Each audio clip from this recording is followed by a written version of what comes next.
My name's Sean Fuller. I was born and bred in Paynton. Born and bred in Paynton? So... Yep, I was born over at Paynton Hospital. I keep getting told I'm crazy for doing, obviously, jiu-jitsu and martial arts. But end of the day, it's something I want to do. Gets me out of the house for a while.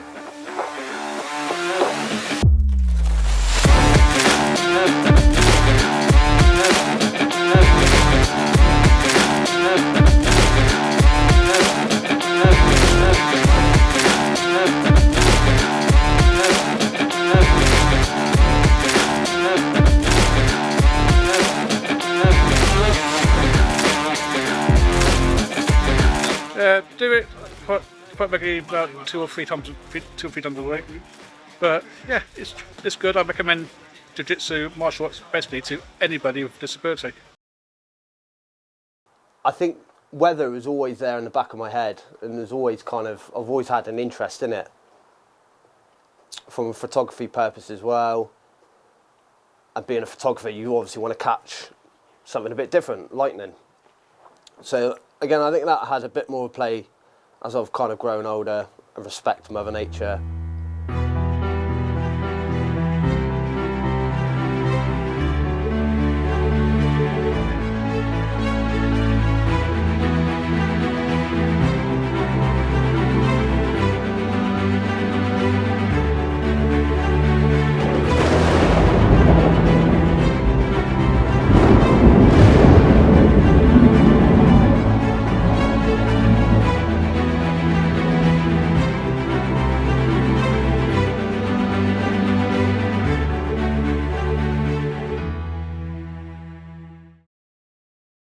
Because I left school before I had any qualifications, I told my headmaster that I wanted to leave the day I was 16 because I wasn't doing particularly well at grammar school. He asked me the question, what was I planning on doing?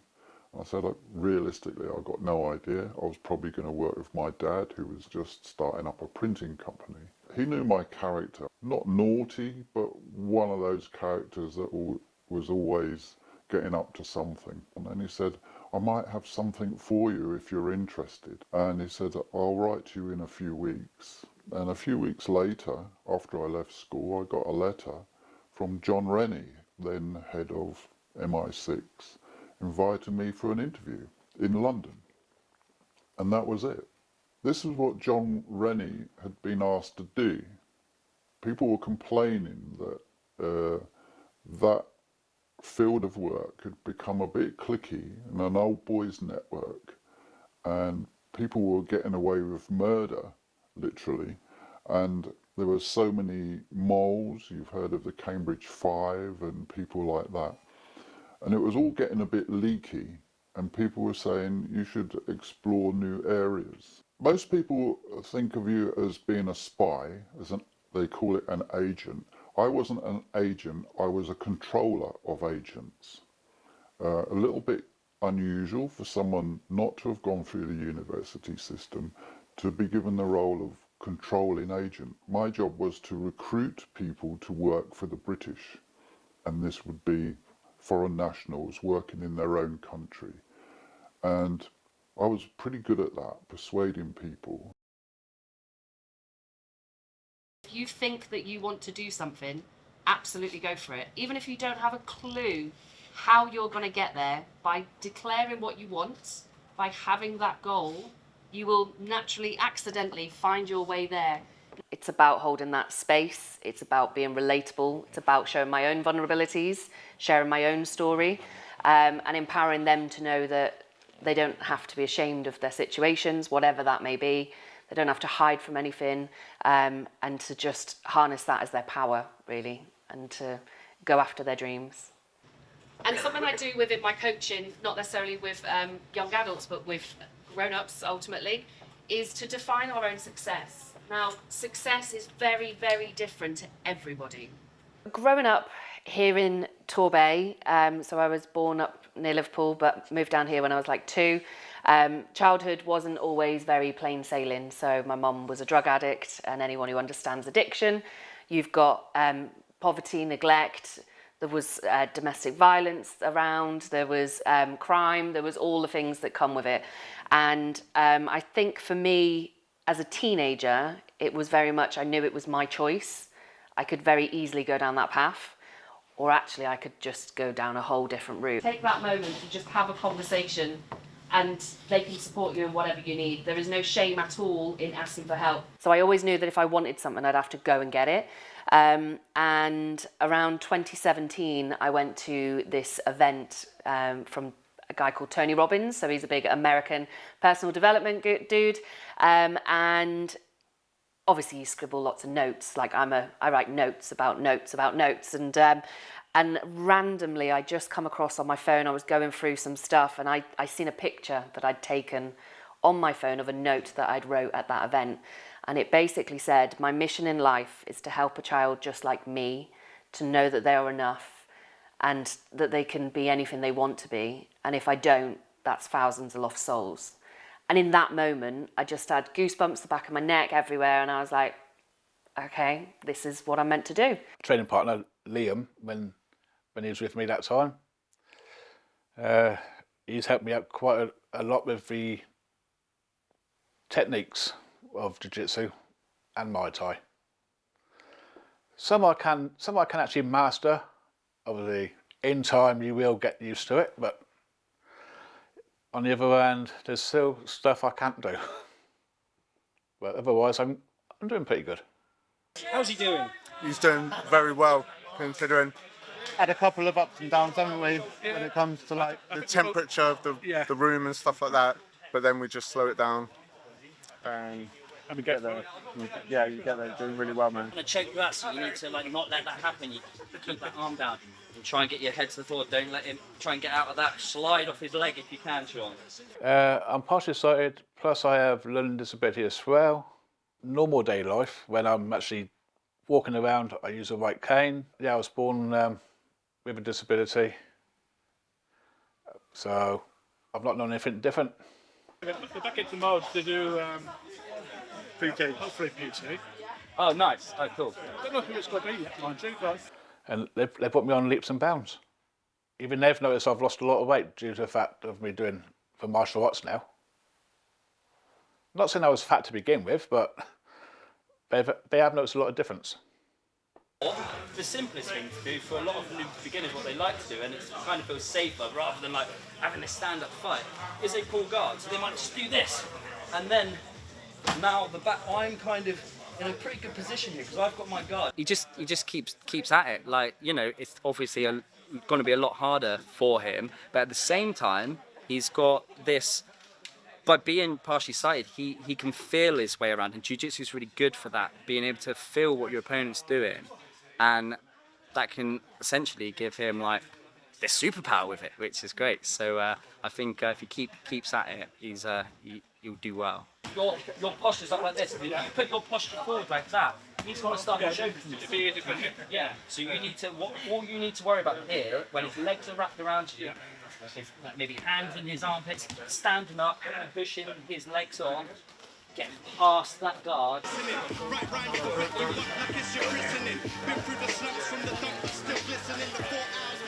Try and keep your posture up, Sean, if you can. Try not to throw your head straight into him or he can choke you like that. So if you can, try and maybe even stand up from here. Would have started when I was younger, but obviously I was a carer for a family member, so that took up a lot of time, which I couldn't attend jiu-jitsu or basically any martial arts like that. So I thought, well, now's the time to actually get out there. And then it wasn't until I watched the documentary and looked into whether a little bit more, seen the Tornado Hunters, which were featured on on Netflix, and I was just mesmerised and inspired.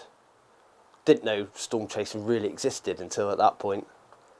And then I kind of done a bit of research in the UK, like storm chasers in the UK, didn't find nothing whatsoever. Didn't really find many images, but I knew there was something there that I needed to kind of find out. And then 2020 came, and I just thought, right, let's go storm chasing.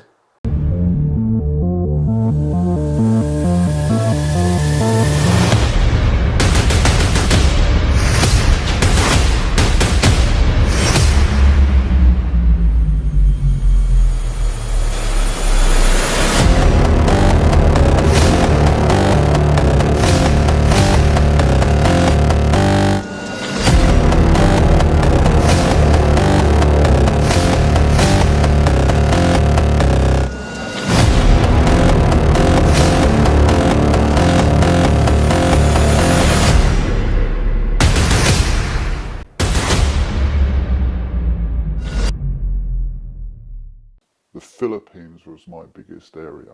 I had agents in the Philippines. I recruited them from nothing, opened an outstation there, and ran that for 10 years, from 1974 till the end of the Marcos regime in 1984.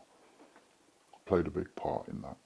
Angola was a big mistake. I shouldn't have gone there. It was nothing to do with me. It was out of my realm, to be perfectly honest. What happened in Angola was, as I said earlier, MI6 had become a bit leaky. Several agents had gone missing, presumed dead. Several agents had been found dead, presumed murdered. I always had suspicions that there were moles all over MI6 and MI5.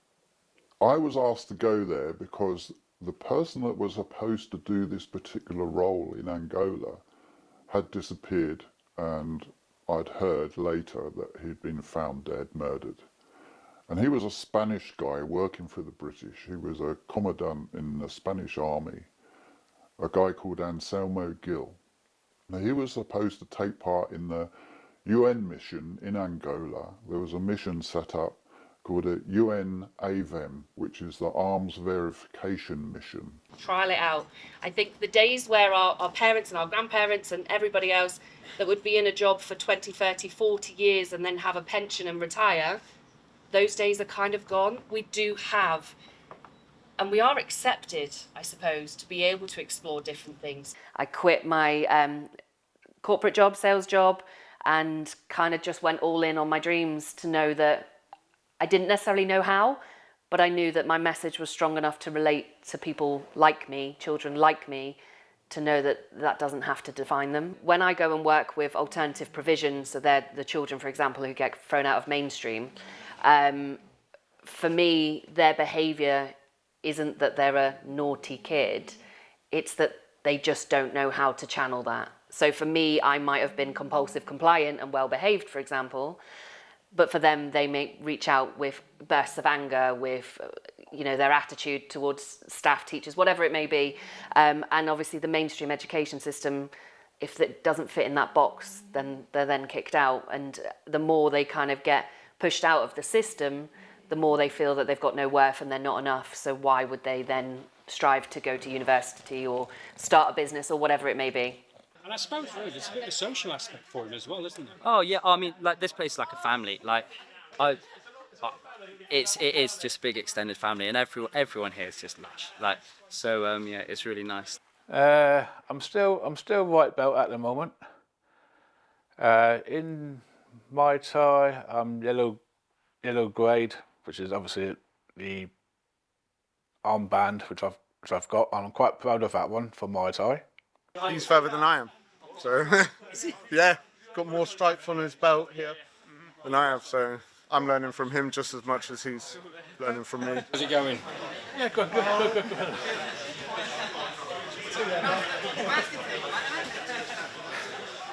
A bit out of practice, but yeah.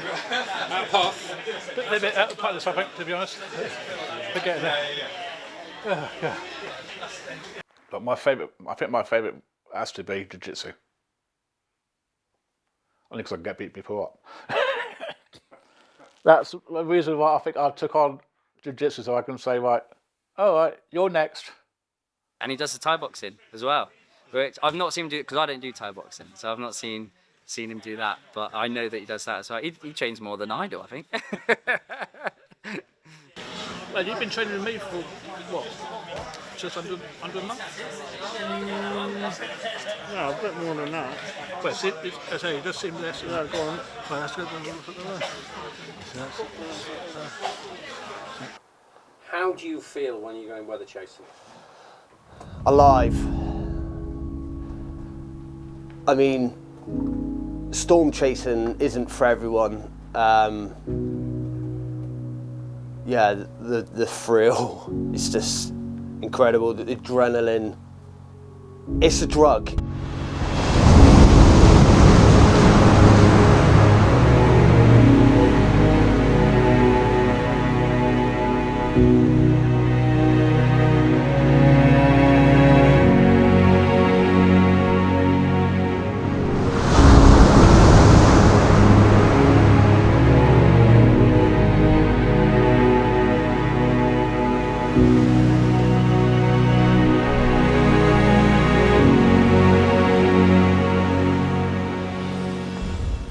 In order to try and bring the conflict to an end, Cuba had agreed to pull out because Cuba were a major player there, and they were supposed to be laying down their arms under supervision, and the aim was to check on Cuba, watch them leave peacefully, and not leave much behind.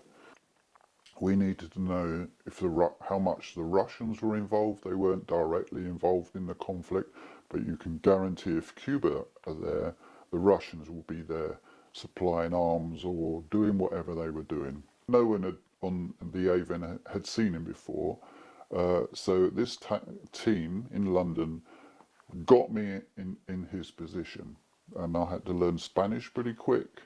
I was the only team leader that led a team across country, across right to the east side of Angola, where there were MPLA camps in a small village called Lumbala. And we had camped overnight in this guy's garden, who was the chief of this village.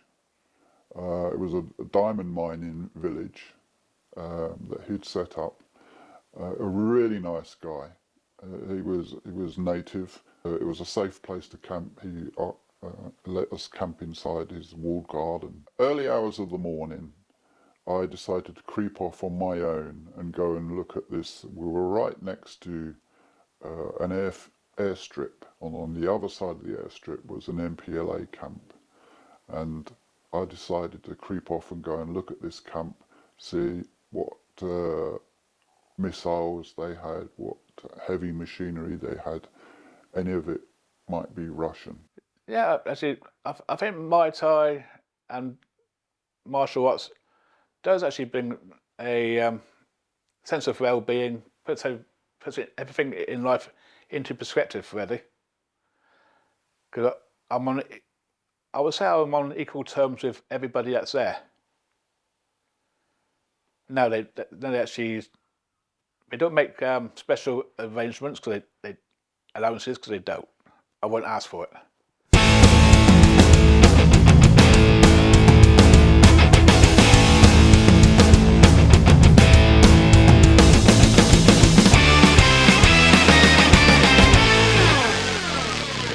Now is the time to actually move forward with the martial arts, and who knows what the future's going to hold. What do your family and friends think of your storm chasing? Bonkers. Absolutely bonkers. Why would you do that? Again, it's a thrill. Why do you do what you do? Because you enjoy it. I love it. I love to showcase the beauty of, I want to showcase what we do. It's a story that people obviously show an interest in. They think I'm absolutely nuts, but at the same point, what do they expect from me? They know I'm bonkers from the day I was born.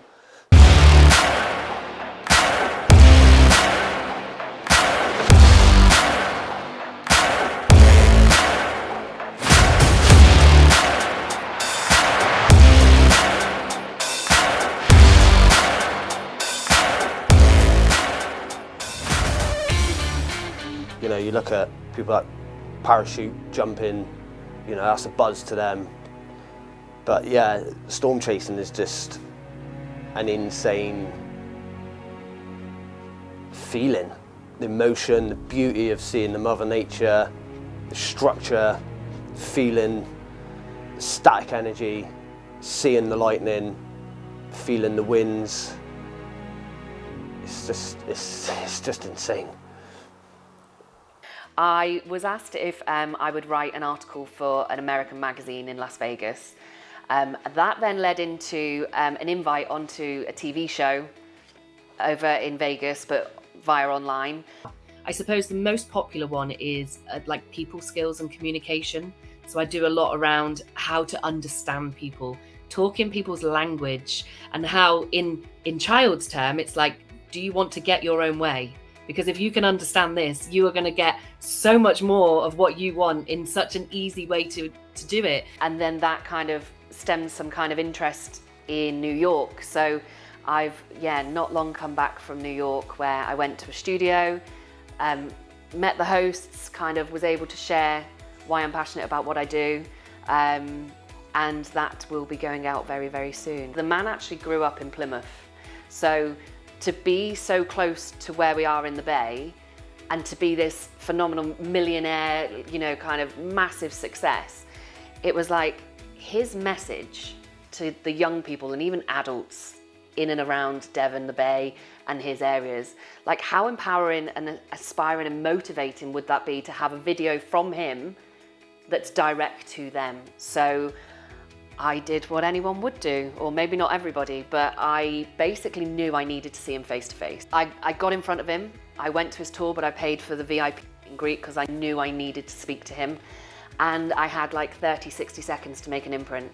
And so I did, and he literally was like, okay, agreed, took my phone, and then recorded this message to the young people of the Southwest and his wise words and advice on what he would give to them. For another person, it might just be to have a really good job that you actually enjoy. So defining your own success is really important. Your past does not have to define you. It doesn't define you. That you are completely in the driving seat. You are in control. And I openly will say, I am not the most academic person. So for me, I'm nothing special. And if I can do it, so can you. And that is my message. You know, your past doesn't define you. Your parents don't define you. And you can do and be anything you want to be, but you need to just put one step in front of the other. Take that first step and everything else will naturally follow. Working my way round a couple of buildings, then all of a sudden, from one of these buildings, out stepped a white guy and two other heavies who knew my real name. They called me by my real name, which was a bit of a shock. And they immediately grabbed me, and it was evident they were Russian. They took me into captivity, put me in a cell, quite heavily interviewed, beaten up, a broken rib, obviously been beaten badly. At one point, I was left alone in this cell for a while, and I happened to notice that there was no look on the door, and naively I thought, oh, I could just walk out of here. So I opened the door, and of course there's a guard sat outside the door, so they pushed me back in and decided they could keep me there by nailing my hands to the table. I've got scars on my hands here, I don't know if you can see them. After 40 years they're fading a bit. I spent all night like that. Very vulnerable feeling, knowing that if they come in to beat me again, I can't defend myself, I can't even curl up into a ball net. And basically they were questioning me not about their role there, but they knew who I was, and they were asking me about a Russian spy called Gordievsky. And that's all they wanted to know. Where was he? And he was obviously very important to them. So obviously these people were KGB and wanted their spy back who had escaped Russia. They thought I had something to do with Gordievsky, and I had nothing to do with him. I had come in contact with him because he arrived in England and was staying in the Midlands, and I'd been asked to pick him up in the car with armed escort and drive him down to gospel where he was going to be kept safe. That went on all night until early hours of the morning. Just as light broke, a small plane landed, and it turned out that it was the guy who was the diamond dealer. That kind of panicked them a little bit, and they told these African guys to take me off into the woods and just dispose of me. They put me against a tree and were going to shoot me. And it was at that point I thought, if I don't do something now, this is where I'm going to die. Luckily, they were all drunk and drugged up, as most of them are, and hadn't tied my ropes particularly well. And I shook them loose and managed to run. I just ran straight at these three guys that were about to shoot me, and ran straight at them, through them, and off into the woods. And by the time they realised what was happening, I'd got some trees between me and them, and they started firing and chasing me. It was probably miles that I ran in a big loop round, and went back to our campsite at the house, and my team had left. Because I'd gone missing, they decided it was too dangerous to be there. I was their leader, and they decided to pack up and go.